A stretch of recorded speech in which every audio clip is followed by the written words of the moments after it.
the UN Environment Program headquarters, joined by the Executive Director, Andersen. We're going to have a chance today to talk a little bit about the role of service in civil society through the lens of the environment. Inger, thank you so much for having us here on your beautiful campus. It's wonderful to have you, Jennifer, and the entire Rotary family. You are most welcome. Thank you so much.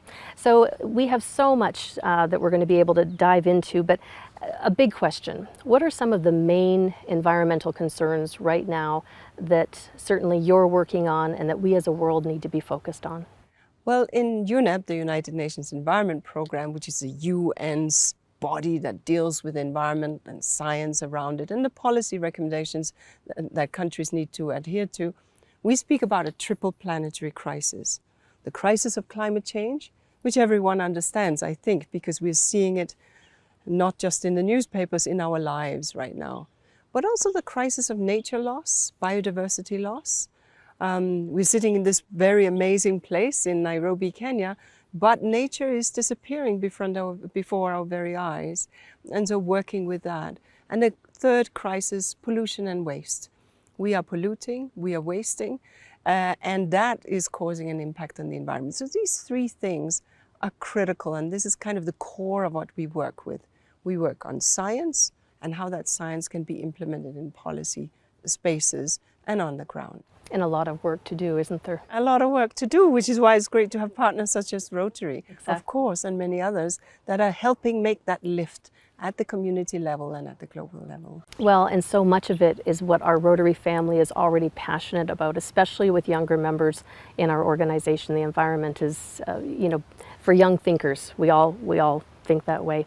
The UN General Assembly recently declared a healthy community as a right, a human right for everyone. Why is that important? You know, there are these rights that we have, right to life, right to a house and a right to education.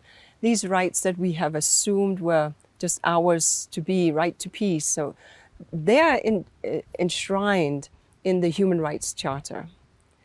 But when the Charter was created, there wasn't really, the right to a clean and healthy and sustainable environment was not a concern that the average citizen had on this world, because we were still living in relatively better balance with nature and with our environment. But now this has been agreed. So yes, it doesn't mean that immediately all countries have a law that says it, but what it does mean is that there's sort of a sense that this is now globally, universally accepted. It is. Our members are very passionate about the environment, as I said, and the grant structure that we have, building in environmental protection and measurement and impact measures is critically important to us to be able to do that. How do you see that in parallel with the work of this organization? I'm so glad that you said that, and that is part and parcel of your work, because look, while the primary work that you do, I expect, is for betterment of community lives and people's lives. But as we are beginning to see it, a community is healthy when its environment is healthy. And so tracking that, many times you can track a thing like childhood dysentery or diarrhea, and you can track it right back to pollution of the waterway, right? So there is an inherent connection and an indivisibility between a community health, well-being, happiness, and an environment's health, well-being, and happiness, if you like. And of course, the Sustainable Development Goals that we approved as a global community back in 2015, these goals, these 17 goals, are also indivisible. So in a way, an environment is woven right into them. So in a way, that's how I think the work that you do and the work that we do at the United Nations is very much in sync in this way. What I love about this is that it's not just it's a massive undertaking, but it can be done by one person. Absolutely. Each person adds up to big, lasting change. Exactly, and I think this is sort of our message to the world, really. No, this is not something that nothing will happen if I don't take action. Everything happens if we take action. We have choices that we make in everything that we do, the way we consume, the way we live, the way we travel, where we choose to work, how we interact with our colleagues in our churches, mosques and synagogues, how we engage with a broader understanding of environment.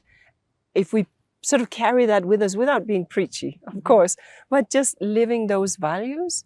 Actually, we can reduce, actually, we can reuse, actually, we can recycle, and actually, we can lighten the footprint that we as humanity have on this earth and that we must have as we prepare our, grow our food and have our industry and our infrastructure. We understand that, but we can do that while also protecting the environment. And this is where I'm so very pleased that we are having this opportunity for collaboration with Rotary International. I cannot thank you enough for the wonderful opportunity to have this conversation, for our members to be able to hear from you, and for the partnership that we have together and the ability for us jointly to be able to move things forward on our planet. It really truly is an honor, and I thank you so much for your leadership. It's my pleasure, and thank you for this collaboration, Jennifer. It's a great pleasure from our side as well. Thank you. Thank you. And thank you to everyone for watching today. It has been a wonderful opportunity to be able to hear from Inger Andersen and to learn a little bit more about what we can all do to make our planet a stronger place.